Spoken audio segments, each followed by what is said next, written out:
In this video, I'm going to give you an answer for a question, and the question is, where can you find this DIY spray paint tourist attraction? Where can you find this DIY spray paint tourist attraction? Now I'll give you a list of the options. The very first option is Reno, Nevada. The second option is Amarillo, Texas. The third option is Tempe, Arizona, and the very last option is Santa Fe, New Mexico. So from these four options, what do you think? Which one is the correct answer for the question? Now I will give you the correct answer for the question, and the correct one is Amarillo, Texas. So that is the correct answer for the question, Amarillo, Texas.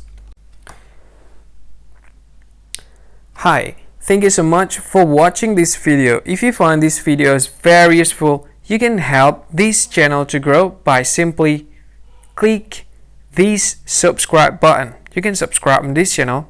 There will be so many awesome videos. Yep.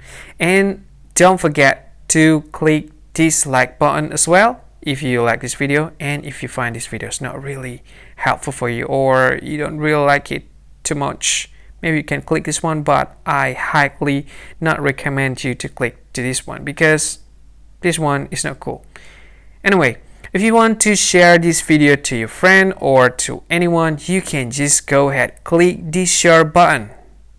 If you click in this share button, you can share it to Facebook, Twitter, LinkedIn, and sometimes you can share it to WhatsApp as well. It's gonna be real awesome if you want to share this video. Yeah, and if you want to add this video to your playlist, you can click at this one. Okay, and I have no idea what is this three dots about. Anyway, I think that's all of it. Thank you so much for watching this video. Yeah, thank you so much for watching this video, and see you again in another video. See you again. Bye bye. Have a nice day.